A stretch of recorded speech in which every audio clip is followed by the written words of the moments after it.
हाँ जी देव जी, खलबली दर्पण जी। आप तो कमाल कर दिए महाराज। विधायक संजीव का इंटरव्यू एकदम चला लिए अपने चैनल पर, लाइव में अरे वो भी। उधर गए थे तो मौका मिला उसकी कुछ डिस्कशन करना था। लेकिन डिस्कशन में आप डिस्कशन में मनीष कश्यप को मारा ये पूछ रहे हैं और वो बता रहा है कि क्रिमिनल। अरे हम नहीं पूछ रहे हैं। हम कैमरा पर है कहाँ? अच्छा, आपका जो हमारा पेज खाली चल रहा था, लड़का था आपका जो लड़का है, और उसने पूछा कि आप जो है पीट दिए, क्या बोलते हैं, रविकांत चौरसिया को, आप संतोष राय पर जो इतना अत्याचार कर रहे हैं उस पे मुकदमा नहीं बनता है, ये भी तो पूछना चाहिए था ना। रविकांत के बारे में तो लास्ट में हमको लगता है कि लड़का जैसा बताया लाइव पर हम देखे तो कुछ शायद बोला। लेकिन चूंकि पॉलिटिकल मुद्दा चल रहा था तो हम लड़का को बोले भी कि उसके उस संबंध में क्वेश्चन काहे नहीं किया। तो बोला कि जब पॉलिटिकल मुद्दा था इसी कारण से क्वेश्चन नहीं किया। रविकांत या मनीष कश्यप पॉलिटिकल मुद्दा है? मनीष कश्यप जो है ना भाजपा में, जदयू में इसका व्यक्तिगत संबंध है। पुलवाला में आकर रिपोर्टिंग किया, उसके बाद ही खरीद लिया उसको, इसके साथ ही व्यक्तिगत संबंध, मतलब वो व्यक्तिगत ममता तो नहीं है, उस पर बकवास कर रहा है। ये एक क्रिमिनल आदमी जो इतना बड़ा क्रिमिनल विधायक है, इतना टॉर्चर कर रहा है, बताइए कि मेरी पत्नी का पैर कटवा गया और वो इतना हम लोग हल्ला करके चीख रहे हैं। इस मुद्दे, इस पे नहीं बात करना चाहिए वो अपने आप को, इस पे भी तो ये भी तो पूछना चाहिए था। हम स्वयं अपने श्रीमान जी नहीं थे वहाँ। लेकिन आप लोग फिर भी इस चीज को एक तरफा क्यों लेते हैं? आप जर्नलिज्म करते हैं। रविकांत चौरसिया के लिए हम अगर संकलन करते हैं तो उसको फट से आप लोग लेते हैं कि रविकांत चौरसिया के लिए लिखा, लेकिन रविकांत चौरसिया पर अत्याचार हुआ, वो पत्रकार पर अत्याचार हुआ ना, हमारा विवाद तो वहाँ शुरू हुआ। और उस विधायक के पास आप लोग जाते हैं। श्रीमान सुनिए ना, देखिए रविकांत की जहाँ तक ये व्यक्तिगत बात है तो रविकांत का जो व्यक्तिगत वर्कआउट है ना वो अलग है।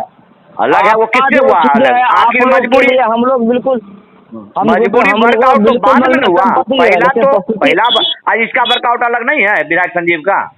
अरे उसका तो जो है चाहिए, उसका क्या कहा जाए, क्या कहा जाए? उसका तो जो सुनिए, देखिए उसकी जो स्थिति है उसको कुछ कहिए नहीं सकता है। ऐठल आदमी के लिए क्या कहिएगा? अच्छा ये बताइए, बिहार सरकार उसके ऊपर केस कर दिया और आप कहते हैं कुछ कह ही नहीं सकता है। उसको इतना पूछता था आपके पास विधायक खरीद फरोख्त में केस हुआ है तो आप क्रिमिनल नहीं है, ये भी तो पूछ सकते थे। उसके बाद जो है सांसद को गाली नहीं दिया। जब हम व्यक्तिगत इंटरव्यू लेंगे ना, बात देख लीजिएगा, कभी न कभी हम क्वेश्चन छेड़िए देंगे, क्योंकि व्यक्तिगत इंटरव्यू हमको लेने का कभी मौका मिला ना, इसीलिए जिस दिन व्यक्तिगत इंटरव्यू हम ले लिए उस दिन तो हम छेड़िए देंगे। अच्छा, हम ये पूछेंगे कि विधायक जी आप पर कितना मुकदमा हुआ वो बताइए, और उस समय अबे करेगा, चुनाव का टाइम है, अबे करेगा, अचानक नहीं पूछेंगे, सबसे पूछते तो उसे काहे पूछेंगे? बिल्कुल पूछेंगे। आप ये बताइए आप पर मुकदमा हुआ है कुछ, बात बिल्कुल पूछेंगे उससे। ये जब डीएम से पूछ सकते हैं उससे 15-16 मिनट का लाइव है, 15-16 मिनट के लाइव में वो सिर्फ अपना सेक्टोलॉजी दे रहा है, एक भी सवाल उससे नहीं हुआ। और उसके बाद जो है मनीष कश्यप का मुद्दा और जो है पता नहीं क्या आए बाएं वो कर रहा है, और एक भी काम उसमें संलिप्त है उसका, कोई योगदान है उसमें से उसका? अब लड़का लोग था, वो क्या कहें, वो गोगरी का हमारा लड़का था, वो गया था पुल वाला कार्यक्रम का, इंजीनियर वगैरह कुछ आया था, उस दिन कार्यक्रम कवरेज करने के लिए गया था, हमको बोला कि भैया जा, हमको ले जा, ताकि वो देख लिया कि आप लोग तनी रविकांत चौरसिया के खिलाफ कभी कभी बोल देते हैं, कुछ कर लेते हैं, ये सोच रहा है तो तुरंत जो समझ लिया कि बहुत हमारा फेवर का बात है, या बुला करके जानते ही हैं लोग क्या ऐसा कोई बात नहीं है, ठीक है। जो मुद्दागत बात होगा, प्रयास होगा, और जहाँ तक कि व्यक्तिगत आप लोग के साथ जो इस तरह की बातें हुई है, ठीक है, ये हम लोगों को बहुत ज्यादा तकलीफ है, लेकिन हम लोग करे तो करे क्या वो भी समझ में नहीं आ रहा है। क्यों नहीं काम नहीं चलेगा कि जब तक सरकार का कुछ काम हो, सरकार की वर्कआउट हो, हम लोग चिल्ला के भी कुछ नहीं कर सकते। अभी देखे ना कि हम लोग पे जो FIR हुआ, हम लोग चिल्लाते थक गए, लेकिन अगर जज साहब नहीं देते तो हम लोग जो अंदरूनी स्थिति होते ही वो तो देखबे नहीं किए, ऐसा बने कि ना हम लोग पीड़ित ना है, देखबे किए डॉक्टर एम साहब झगड़ा हो गया था। तो यही चीज पूछ लेना था इतने कि जो प्रशासन आप लोग के कहने से चलता है, तो प्रशासन को जो पत्रकार पर केस करवा देते हैं उसके बाद आपके खिलाफ, तो ये आज आपके खिलाफ बोल रहे हैं तो हमको टारगेट नहीं करेगा आपका एंटी? नहीं मेरे भैया, बस कहने का मतलब है कि देखिए आदमी की जो अंदर की जो कूटनीति है और प्रशासन की जो कूटनीति है, दोनों का अवस्था बड़ा अजीब व गरीब है। आदमी पहले ये देखता है कि हम बचेंगे तब न उसको मारेंगे, हम बचबे नहीं करेंगे तो मारेंगे कैसे? वजह ये भी स्थिति है भैया, हम जिंदा रहेंगे तब ना आपसे बात करेंगे, जिंदा नहीं रहेंगे तो आपसे बात करेंगे। ऐसा आदमी है कि किसी को जिंदा ना छोड़े, तो हम जिंदा कैसे? हमने कहने का मतलब देखिए भैया, अरे हमला मेरी पत्नी पर किया, हम पर नहीं कर पाया, हमको खत्म नहीं कर पाया। देखिए भैया, रहता हूँ ना, आप जितने भी, खास करके मैं समझता हूँ बिहार में जितने भी लोग हैं, सबसे आप का जो अद्वितीय जो ज्ञान है और जो शक्ति है अंदरूनी, इसका जवाब नहीं है, क्योंकि आप ठहरे आर्मी मैन। अब हम आर्मी मैन नहीं बन सकते, जीवन में कभी नहीं बन सकते, मानना पड़ेगा आपको। क्या बोलते हैं देव जी, आर्मी में जाने वाला आदमी मट्टी पत्थर काट का तो नहीं बना होता है। घर परिवार मेरा ना है, आप बताइए ना कि अभी मैं लड़ रहा था उससे और मेरी पत्नी को पैर कटवा दिया धक्का डेल करके, और ये चीज बर्दाश्त करने आर्मी मैन होने का मतलब होता कहाँ है? कहाँ कितना लोग समझते हैं? और ये नहीं ये जो जाता है ढोंग करने के लिए, ये चीज को नहीं देखा। इस बात से हम लोग को काफी दुख है, लेकिन आखिर करे क्या करे वो समझ में नहीं आ रहा ना, समझ नहीं आ रहा किसी को।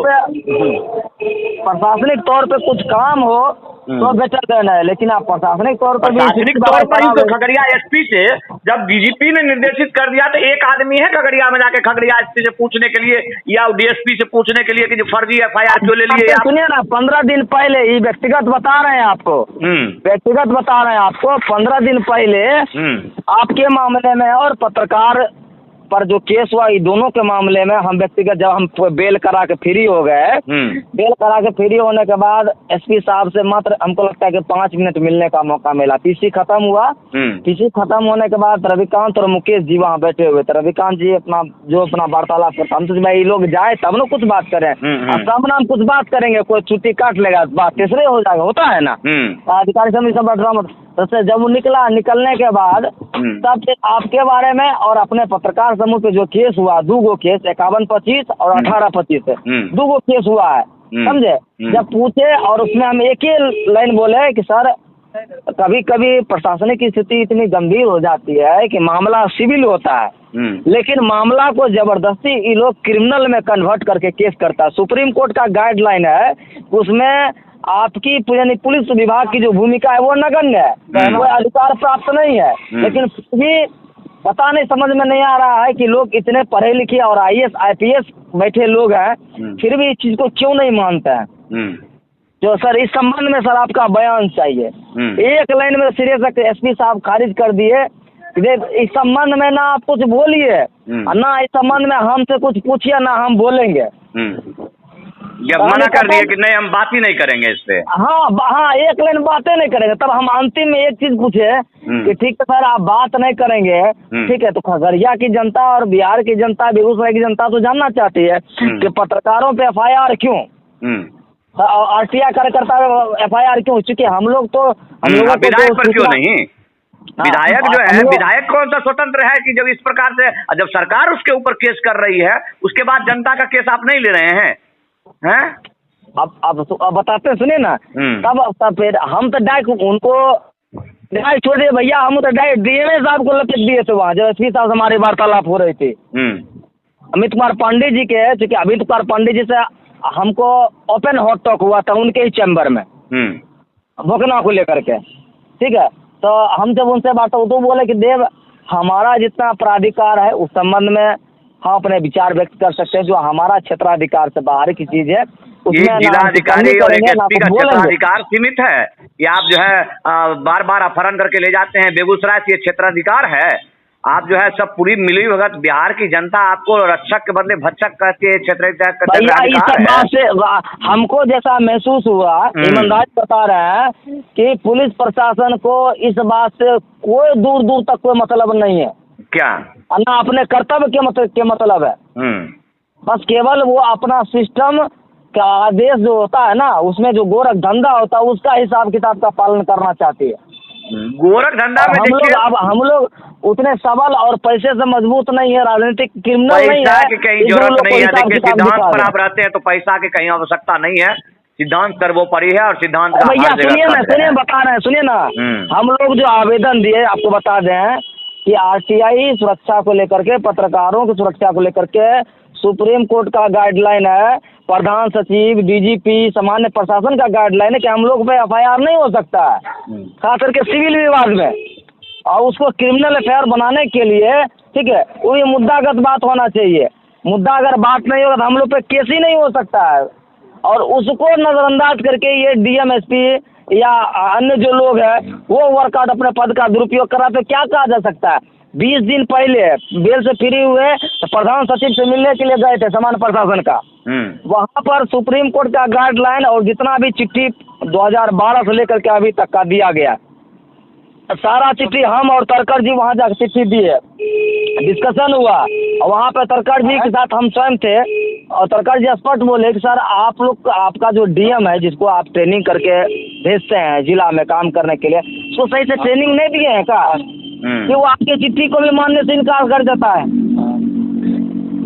बात केवल यही नहीं हुआ। सबका मामला एक ही है कि सबको, हर आदमी, हर साथ पर उल्लू बैठा है, अंजाम गुलिस्ता क्या होगी, यही बात है। ठीक है, ये कैसे एक दूसरे को मानेंगे, ट्रेनिंग तो सब मिला है। स्थिति जितना खराब है कि कुछ कहना मुश्किल है। हम लोग कलम के प्रहरी हैं और टीआई मारते हैं, आवेदन लिखते हैं, इसके अलावा कुछ कह ही नहीं सकते। अच्छा चलिए, ठीक है, करते हैं बात और बाद में आपसे। होता है।